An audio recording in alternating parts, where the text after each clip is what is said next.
الحمد لله رب العالمين وبه نستعين على أمور الدنيا والدين نستعينه ونستغفره ونعوذ بالله من شرور أنفسنا ومن سيئات أعمالنا فمن يهده الله فلا مضل له ومن يضلل فلا هادي له أشهد أن لا إله إلا الله وحده لا شريك له وأشهد أن محمدا عبده ورسوله لا نبي بعده اللهم صل وسلم على سيدنا ومولانا محمد وعلى آله وصحبه أجمعين أعوذ بالله من الشيطان الرجيم والتين والزيتون وطور سينين وهذا البلد الأمين إلى آخر الآية. صدق الله العظيم وبلغ رسوله الحبيب الكريم ونحن على ذلك من الشاكرين والشاهدين والحمد لله رب العالمين. Alhamdulillah, pada malam hari ini kita sama-sama dapat berkumpul kembali bagaimana mestinya. Mudah-mudahan Allah selalu berikan limpahan rahmat, Allah berikan lindungan, Allah selalu berikan petunjuk kepada kita semua. Mudah-mudahan kita semua yang hadir di sini diberikan kemuliaan oleh Allah Subhanahu wa taala. Amin amin ya rabbal alamin.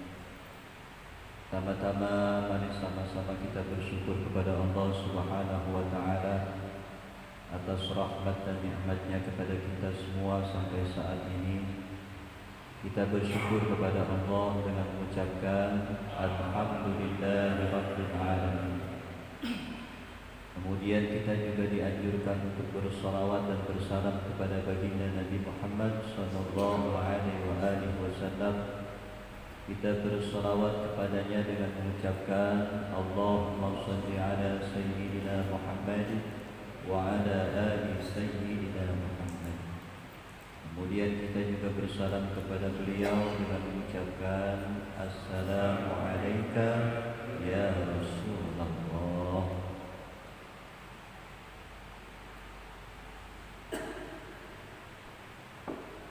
Bismillahirrahmanirrahim. ربنا زدنا علما وارزقنا فهما واجعلنا من الصالحين اللهم انفعنا بما علمتنا وعلمنا الذي ينفعنا وزدنا علما والحمد لله على كل حال سبحانك لا علم لنا إلا ما علمتنا إنك أنت العليم الحكيم ولا حول ولا قوة إلا بالله العلي العظيم. قال المصنف نفعنا به وبعلومه وبأسراره في الدارين آمين. بسم الله الرحمن الرحيم. والمقالات الخامسة. Adapun nasihat yang kelima, an Ali radhiyallahu an, dari sahabat Ali radhiyallahu an, wa karrama, semoga memuliakan Allah wajhahu di wajah Sayyidina Ali. Inna, sesungguhnya, min na'imid dunya, dari sekian banyak kenikmatan yang ada di dunia, yakfika, mencukupi ka kepadamu, opo al-islamu, agama Islam, nikmatan sebagai nikmat. Fa inna a'zama, maka sesungguhnya, a'zama, yang lebih agung, ni'amillahi, dari beberapa banyak nikmat yang Allah berikan, lil abdi, kepada seorang hamba, ikhrajuhu, itu mengeluarkan, lahu, bagi si orang tersebut, bagi si hamba, minal adami, dari ketiadaan, ilal wujudi, kepada yang ada.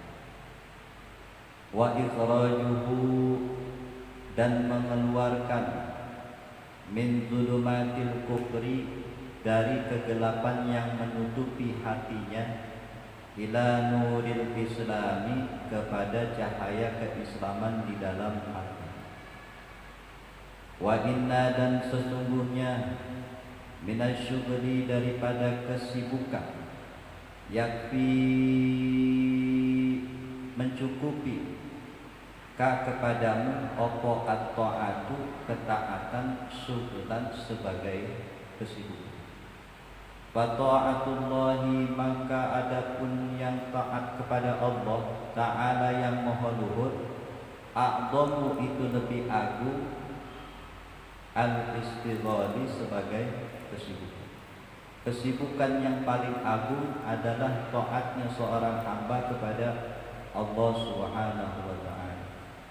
Wa inna, dan adapun sesungguhnya, minal ibrati, dari berbagai macam pelajaran, dari berbagai macam ibrah, ayil ibrati, yakni teladan, yakfi, mencukupi ka ing sira, yakfi, mencukupi ka kepadamu, opo al mautu, kematian, ibratan, hale dadi pelajaran. Fa innal mauta, maka sesungguhnya kematian itu, akbaru, lebih besar, al mawa'idi, nasihatnya, linnasi, bagi manusia. Maqalah yang kelima dari sahabat Ali. Jadi sahabat Ali bilang, dari sekian banyak kenikmatan yang ada di dunia ini yang kita terima, cukuplah Islam sebagai nikmat terbesar yang dikaruniai oleh Allah Subhanahu wa ta'ala kepada kita. Jadi kalau orang memeluk agama Islam, maka harus benar-benar bersyukur kepada Allah, karena tidak ada nikmat yang lebih besar kecuali kita dalam keadaan beragama Islam. Gak punya uang, ya tidak masalah. Yang penting agamanya tetap Islam.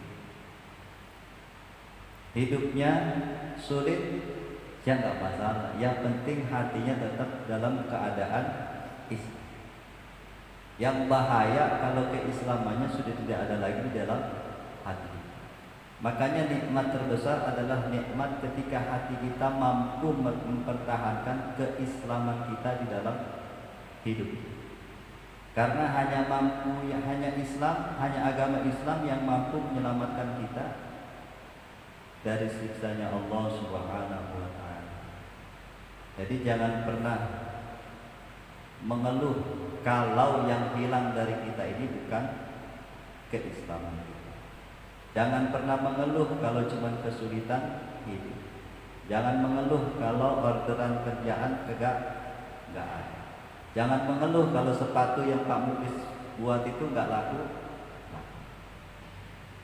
Harusnya mengeluh itu kalau keislaman kita hilang dalam diri kita. Karena nikmat terbesar yang kita miliki adalah Islam itu sendiri. Karena Islam itulah yang menyelamatkan kita di dunia maupun di akhirat. Makanya tidak ada agama yang diridhoi di muka bumi ini kecuali agama Islam. Inna dina indallahil Islam. Kalau Allah sudah ridho pada Islam sebagai agama di muka bumi ini, maka siapapun pemeluk agama Islam yang kemudian dia melakukan segala peraturan-peraturan yang sudah disyariatkan dalam agama Islam, maka Allah pun ridho kepada kita. Kalau kita benar-benar melaksanakan. Kalau tidak benar-benar, ya Allah belum ridho. Masa ya Allah, saya beriman, saya meluk agamamu, saya memeluk agama Islam, terus kita nggak ngapa-ngapain, ya Allah nggak ridho. Kalau Allah meridho, ya lakukan apa yang diperintahkan Allah Subhanahu wa ta'ala, apa yang dianjurkan oleh Rasulullah Sallallahu Alaihi Wasallam. Makanya kita ini sebagai manusia diciptakan begitu sempurna oleh Allah Subhanahu wa ta'ala. Sempurna dalam bentuk fisik, bukan sempurna dalam sifat. Kalau Allah tidak menyempurnakan sifat kita, Allah hanya menyempurnakan bentuk fisik kita. Makanya Allah bersumpah di dalam Al-Quran, A'udzu billahi minasyaitonir rajim. Bismillahirrahmanirrahim. Wattini demi tin, wazaituni dan demi zaitun, wa turi sinina dan demi bukit Tursi, wa hadzal baladi dan demi negeri yang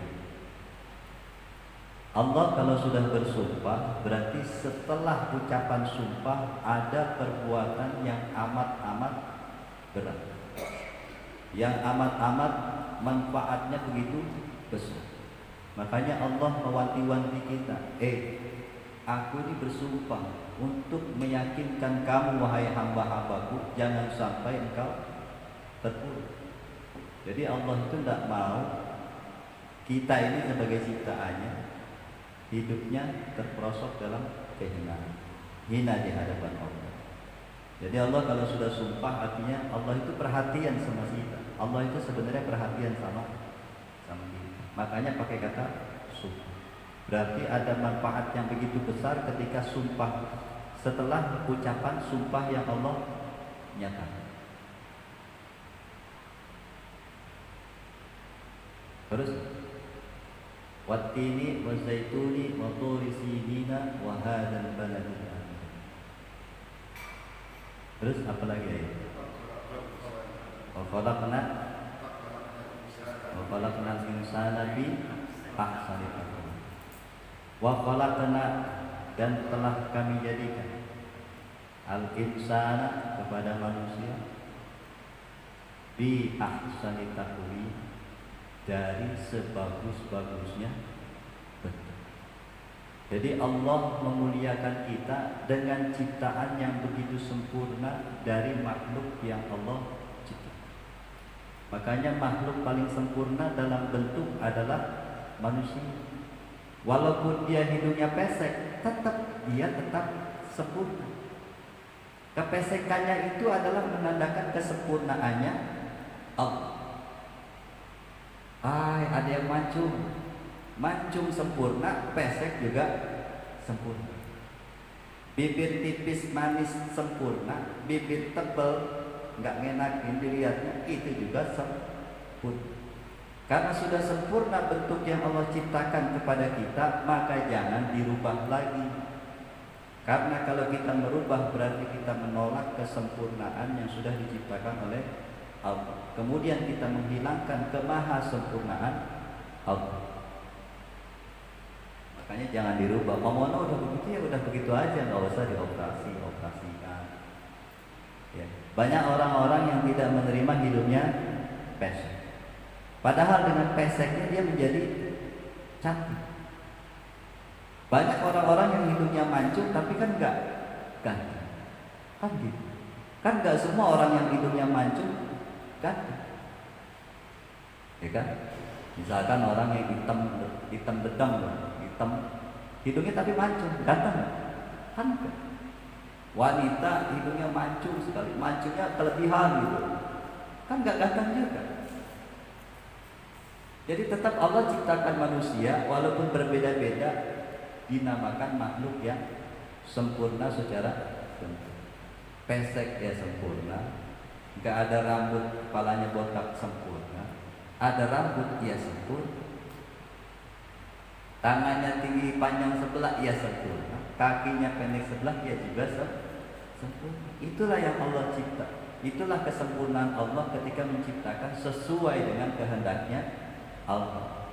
Jadi sempurna bentuk kita sesuai dengan kehendak Allah. Ini dalam bentuk. Kemudian ditambah lagi Allah berikan akal. Nah dari akal inilah Allah ingin kita bisa menyaring mana yang baik, mana yang buruk.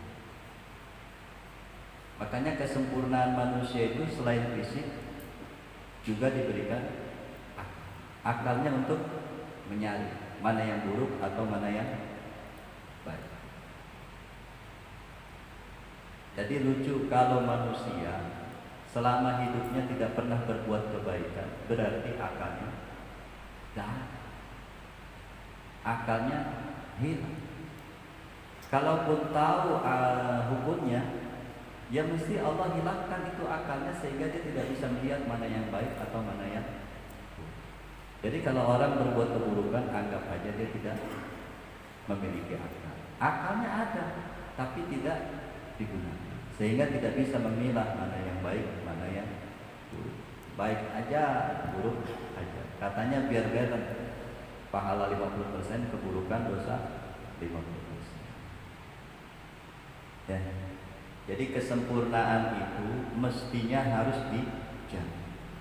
Allah sudah ciptakan kesempurnaan di muka bumi ini terhadap manusia, tapi Allah kemudian balikkan dia ke tempat yang paling rendah. Tsumma radadna wa asfala safilin. Tsumma kemudian radadna kami mengembalikan asfala safilin ke tempat yang paling rendah, serendah-rendahnya. Jadi kita ini bisa hina, walaupun fisiknya, bentuknya mulia dalam penciptaan Allah, tapi kita bisa menjadi makhluk yang paling hina, makhluk yang paling buruk. Kita kan sama empek bagus banget. Manusia sama kambing bentuknya bagus banget. Manusia, tapi kata empek bagus banget. Bagus empek. Jadi Allah ciptakan bukan berarti manusia ini, bukan berarti Allah ciptakan binatang atau makhluk lainnya itu tidak sempurna, bukan seperti itu.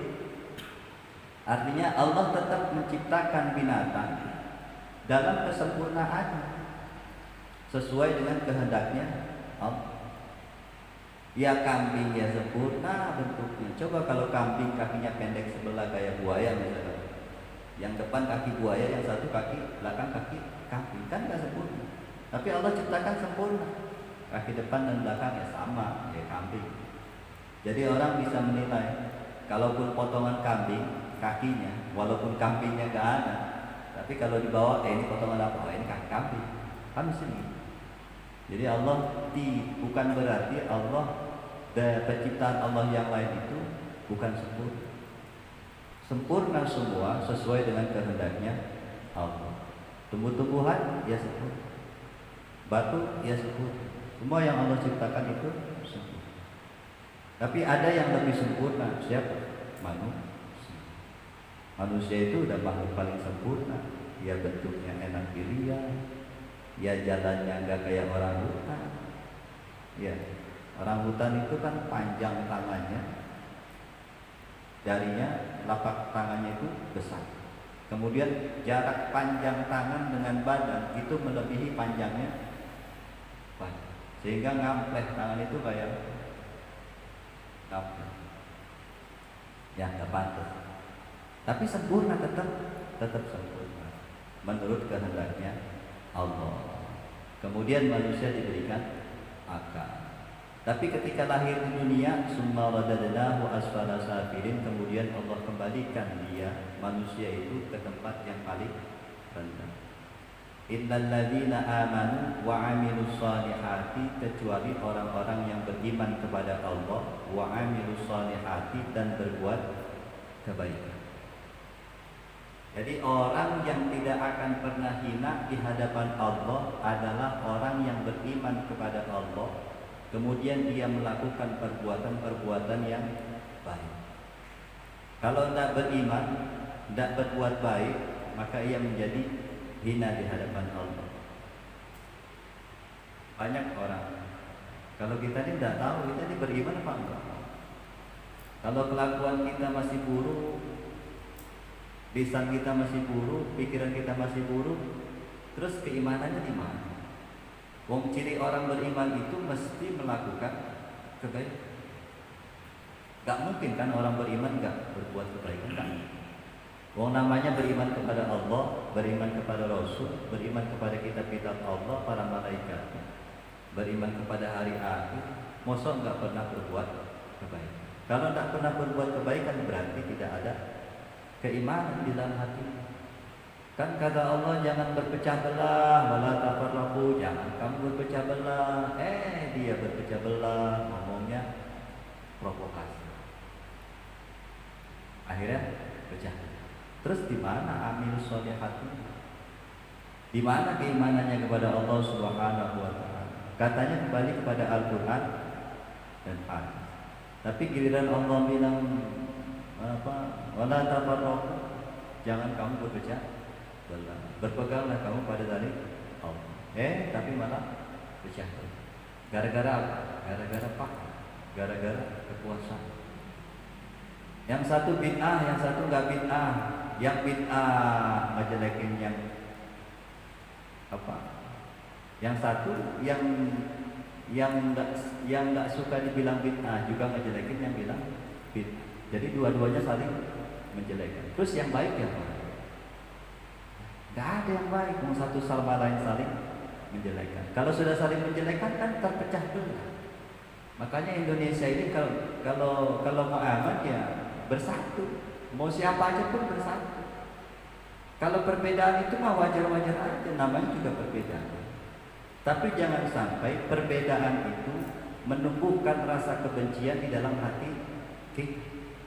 Kan kita punya akal. Masa kita mau benci setiap hari? Masa setiap hari kita mau maki-maki orang? Masa setiap hari kita mau misuh-misuh, ngomongin kejelekan orang? Emangnya kita tidak punya aib? Iya. Kita senangannya membuka aib orang lain. Emangnya kita ini murni, tidak punya aib, tidak punya keburukan di dalam diri kita? Kan mesti kita juga banyak punya keburukan. Kalau Allah buka keburukan kita mau apa?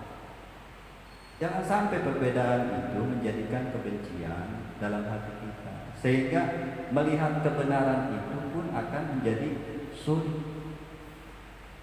Ada kiai ngomong benar, tapi karena dianya benci, akhirnya ngomongnya yang buruk kepada si kiai. Padahal kiai ngomongnya benar.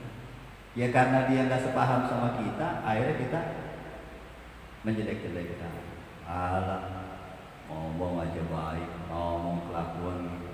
Kan yang kita lihat adalah nasihat. Kalau nasihatnya baik, kita ambil. Kalau nasihatnya nggak baik, ya nggak usah kita ambil. Ini kadang-kadang kita ngeributin sesuatu yang nggak penting. Ada orang ribut, kita ikut ribut. Padahal masalahnya kita nggak pernah tahu. Ada masalah kabar berita ini kita terima, kita ribut. Padahal berita itu benar apa enggak kita juga nggak pernah tahu. Jadi gampang kita terprovokasi. Makanya hilangkan kebencianmu kepada siapa. Kalau kebencian itu tidak ada di dalam hatimu, maka berita apapun tidak akan pernah kamu langsung terima, langsung menerima itu berita kebenaran. Orang ini lebih senang mendengar berita dari dunia ketimbang berita dari Allah dan Rasulullah. Padahal berita dari Allah itu jelas-jelas kebenaran. Berita dari Rasulullah itu benar-benar jelas kebenaran.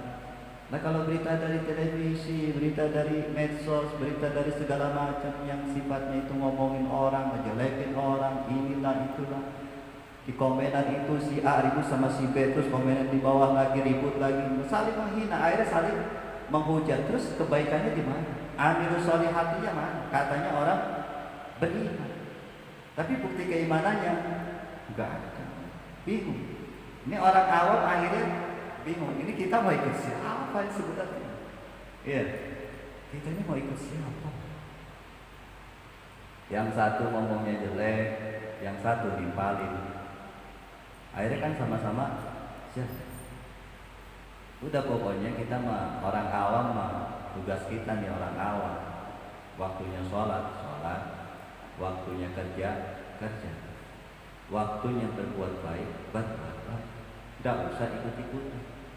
Ini enggak baru katanya saja sudah bilang fatwa. Banyak orang awam sekarang yang berani mengeluarkan fatwa, padahal dia baru nggak tahu itu fatwanya dari siapa, terus dasarnya apa. Akhirnya rancu. Makanya agama kalau diserahkan kepada yang bukan ahlinya, maka siap-siaplah agama itu akan hancur. Kalau Islamnya nggak akan hancur. tapi ajarannya yang akan hancur. Karena Islam itu ya'lu wa la yu'la alaih. Islam itu tinggi dan tidak akan pernah ada yang bisa melebihi tingginya Islam. Karena Islam itu sudah dijaga oleh Allah Subhanahu wa taala. Karena Islam itu adalah agama yang sudah diridhoi oleh Allah Subhanahu wa taala. Sebab diridhoi oleh Allah, maka Allah jaga agama Islam di muka bumi ini. Yang rusak itu kan ajarannya. Yang benar dibilang salah, yang salah dibilang benar. Akhirnya rancu agama, ajarannya jadi rancu. Ajaran jadi rancu. Yang satu ngeluarin dalil, yang satu juga ngeluarin dalil. Sama-sama ngeluarin dalil tapi ribut. Ributnya mending kalau berdasarkan keilmuan. Kalau ributnya nggak berdasarkan keilmuan kan repot lagi. Ya, udah kubu cuman tahu 2-3 hadis ngelawan ulama, ya lucu. Anak SD ngelawan profesor kan lucu. Jadi kita mau orang awam udah sholat, waktunya sholat, waktunya zakat, puasa, sedekah, udah itu aja lah. Waktunya kerja nggak usah ikut-ikutan. Mau tahu juga enggak. Kita ini tahu juga, punya ilmu pas-pasan. Mending kalau pas-pasan. Baru juga belajar ilmu udah kayak ulama. Ya. Jadi disyukuri Islam itu sebagai nikmat terbesar dalam diri kita. Karena tidak ada nikmat yang melebihi kebesarannya kecuali kita menganut agama Islam. Karena dengan agama Islam itulah Allah menyelamatkan kita, Allah turunkan rahmat, Allah turunkan hidayah, Allah turunkan keberkahan. Bagaimana mungkin Indonesia mau ada keberkahan kalau di negeri ini tidak ada orang beriman dan tidak ada orang bertakwa? Katanya sholat 5 waktu, tapi begitu habis sholat maki-maki orang, habis sholat nipu orang, habis sholat ngebohongin orang. Kan lucu. Terus aplikasi sholatnya apa dalam kehidupan sehari-hari?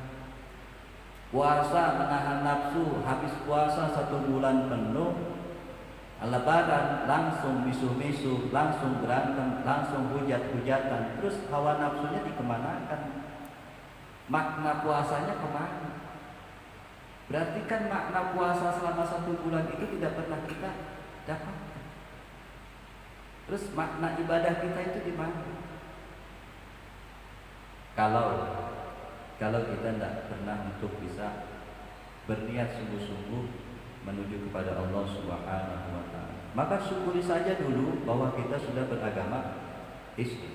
Karena nikmat terbesar adalah kita beragama Islam. Ya. Karena Islam itu mengeluarkan kita yang tidak ada menjadi ada. Karena nikmat Islam itu mengeluarkan kegelapan dari hati kita menuju pada cahaya yang terang benderang, cahaya yang penuh dengan kelembutan, cahaya penuh dengan keamanan, cahaya penuh dengan kenyamanan dalam hati kita. Cahaya Islam itu sendiri. Harusnya orang Islam itu punya cahaya kelembutan. Orang Islam itu harus punya cahaya kasih sayang. Jadi yang keluar terus yang dirasakan oleh orang lain, kita itu memiliki kasih sayang, malam, sopan santun, ya. Jangan pintar, jadi orang jangan pintar. Orang pintar itu mesti pinterin orang. Banyak orang pintar yang tidak mau menerima kebenaran. Dia tahu salah, tapi karena yang didahulukan adalah pikirannya, kepintarannya, maka kebenaran yang ia dengar itu ditolak dengan mentah. Kan banyak orang yang S2 sampai S4, S5 ketika mendengarkan kebenaran, yang kebenaran itu bertolak belakang dengan dirinya, yang bertolak belakang dengan perbuatannya, yang bertolak belakang dengan kepahamannya, maka ia tolak kebenaran itu. Banyak. Dan orang yang begitu. Jadi walaupun kita tidak pinter-pinter amat, udah kita mah ikutin ulama. Yang waktunya kata ulama, udah kamu sholat, udah belajar wudhu yang benar, belajar cara sholat yang benar, udah itu ikutin. Gak usah kita ikut bisu-bisu, ngomongin apa segala. Kita jadi kepala yang kelas rendah aja tidak mampu. Oh kita ngomongin kelas kepala yang tingkatnya tinggi, kita belum pernah ke sana. Jadi RT aja kita belum. Coba pernah yang jadi RT, ribetnya minta ampun ya Pak Sugeng. Jadi RT aja susahnya minta ampun. Iya. Oh kita ngomelin yang jadi gubernur, kita ngomelin yang jadi apa? Presiden, wakil presiden. Kita ngomongin mereka, oh kita aja belum sampai ke sana. Kita ngurus RW aja bingung. Coba tanya Mak RW yang sudah pernah jadi RW. Pak pusing nggak ngurus warga yang sekian banyak? Ya pusing lah, nanti dari sini nyalahin, dari sini ngebenerin, dari sini ayo banyak lah saudara. Nggak gampang ya ngurus RT RW itu nggak gampang. Ngurus satu kelurahan juga nggak gampang. Apalagi ngurus rakyat Indonesia. Nggak usah kita komen yang macam, nggak penting kan. Menumbuhkan kebencian itu awal dari situ. Ketika ngomong ini, padahal itu juga kata berita. Akhirnya berpikirlah orang-orang yang merasa cerdas katanya. Kalau saya nggak bilang itu cerdas, merasa pintar akalnya, merasa pintar pikirannya, sehingga memprediksi begini-begini. Oh ternyata begini, oh ternyata begini. Kemudian dia ngomong meyakinkan kepada orang lain. Padahal itu juga belum tentu benar adanya. Makanya orang yang percaya kepada berita selain Al-Quran dan Al-Hadis, yakin dia akan terjerumus dalam kebencian. Yakin. Makanya saya bukannya gak peduli, saya peduli. Tapi bukan dengan cara yang seperti itu. Bukan dengan cara ngomongin orang. Bukan. Ada cara terbaik, yaitu memperbaiki diri kita. Kalau kita bisa memperbaiki diri kita, maka kita perbaiki keluarga dan anak-anak kita. Kalau anak kita, istri kita sudah baik, maka insya Allah tetangga kiri kanan kita pun menjadi baik. Kalau kiri kanan tetangga kita, depan rumah kita menjadi baik. Lama-lama satu RT menjadi baik. Karena ada suri tauladan yang diikuti. Kalau satu RT bisa baik, maka RT yang kedua pun bisa menjadi baik. Terus sampai satu RT menjadi baik. Kan awalnya dari diri kita. Kalau kitanya baik, tentu akan menularkan kebaikan kepada saudara kita, kepada teman kita. Ini jangan semua ikut-ikutan. Anggota DPR bukan, ya komennya tentang DPR. Apa ini bukan, udah gak usah komen macam-macam. Perbaiki diri kita. Mereka memang berbuat kesalahan, ada yang berbuat kesalahan, tapi kan belum tentu kita ini adalah orang yang baik. Kita juga orang yang buruk. Jadi perbaiki saja keburukan kita, hingga keburukan itu tertutupi menjadi kebaikan. Syukurilah Islam dalam diri kita. Islam itu adalah penyelamat. Maka ketika kita ingin selamat, ikutilah Islam itu dengan sebenar-benarnya, sehingga diri kita mampu memberikan keselamatan, kenyamanan kepada orang lain. Jangan sampai orang ketemu kita takut, jangan sampai orang ketemu kita menjadi resah, jangan sampai orang ketemu kita menjadi galau. Berarti Islamnya belum ada dalam diri kita, adanya di dalam KTP kita. Nah, 9:10. Jadi itulah. Makanya kata Allah tadi, Allah turunkan manusia di muka bumi ini ke tempat yang serendah-rendahnya. Innal ladzina amanu wa amilus solihati, kecuali orang-orang yang beriman dan berbuat baik.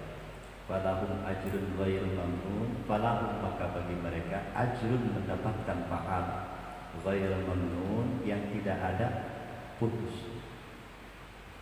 Tidak ada putus. Allah sudah kabarkan itu semuanya. Fama yukadzibuka ba'du biddin, maka kenapa engkau mendustai setelah datangnya penjelasan-penjelasan tentang agama? Orang Allah sudah jelaskan, terus Allah tanya. Ini pertanyaan yang nggak usah dijawab. Terus kenapa kamu mendustakan apa yang sudah diturunkan oleh Allah kepada Rasulullah Shallallahu Alaihi Wasallam? Akalmu kemana yang aku berikan, kata Allah? Kalau bahasa kamu udah aku beri akal, supaya akal itu berpikir, kamu bisa memilah mana yang benar dan mana yang baik. Maksudnya begini, biar kita ini sadar diri, kita ini bukan siapa-siapa, tidak usah ingin menjadi siapa-siapa. Kita orang awam, ya sudah berjalan di keawaman kita. Tapi jangan pernah bangga menjadi orang yang awam. Karena bangga menjadi orang yang awam itu sebuah kebodohan. Karena kita tidak akan pernah bisa berubah, tidak akan bisa bertambah keilmuan. Jangan bangga juga dengan keawaman. Kalau tidak tahu ya nanya, kalau tidak bisa ngaji ya ngaji. Pengen dekat sama orang-orang soleh, deketin orang soleh. Pengen bisa hatinya berpikir, pikirannya berpikir, ya deketin orang-orang yang sering berpikir kepada Allah. Kita tidak bisa ilmu agama jauh-jauh wae, nggak pernah ke rumah ya buat belajar. Kita tidak mau berpikir jauh-jauh wae, tidak mau deketin orang-orang yang suka berpikir. Bukan kita orang baik, nggak mau ketemu sama orang soleh. Jadi jangan sampai tumbuh kebencian di dalam hati kita, karena kebencian itu menutupi kebenaran. Kalau kebenaran sudah tertutupi, maka kita terjerumus ke dalam jurang kehinaan di hadapan Allah Subhanahu wa Ta'ala. Ya, mudah-mudahan bermanfaat, khususnya buat saya pribadi, umumnya buat bapak-bapak sekalian. Kita berdoa kepada Allah, semoga Allah selalu melindungi kita, Allah selalu menunjuk jalan yang diridhoi oleh Allah Subhanahu wa Ta'ala. Allah berikan kekuatan di dalam diri kita sehingga kita mampu merubah sifat kita yang buruk menjadi kepada sifat yang baik. Kita doakan kepada para alim ulama yang sudah berjuang mendakwakan agama Allah, semoga selalu ditinggikan derajatnya di sisi Allah Subhanahu wa Ta'ala. Kita doakan kepada orang-orang tua kita, guru-guru kita yang sudah wafat, mudah-mudahan Allah ampunkan segala dosanya, Allah tempatkan di tempat surganya Allah Subhanahu wa Ta'ala. Kita doakan kepada orang tua kita yang masih hidup, mudah-mudahan Allah berikan kesehatan lahir dan batin, Allah tunjukkan jalan yang diridhoinya, Allah lindungi di setiap perjalanannya, dan kita doakan kepada orang-orang yang telah berbuat baik kepada kita. Kita doakan mudah-mudahan Allah balas kebaikan mereka dengan kebaikan yang berlipat ganda. Allah ridhoi kerjaannya, Allah ridhoi usahanya, Allah lancarkan segala bentuk kerjaan dan usahanya. Allah jadikan hasil mereka hasil yang penuh barokah, manfaat dunia dan akhirat. Kita doakan juga kepada anak-anak kita, anak cucu kita kelak, mudah-mudahan menjadikan anak-anak yang soleh, anak yang solehah, taat kepada kedua orang tuanya, bakti kepada guru-gurunya, menghormati kepada siapa saja, dan mudah-mudahan selalu dijadikan atau dilindungi oleh Allah Subhanahu wa Ta'ala, dipertemukan dengan orang-orang yang saleh. Ada hadhihi niyah wa ada kulli niyatin salihah ila hadrat Nabi Mustafa al-Fatihah. A'udzu billahi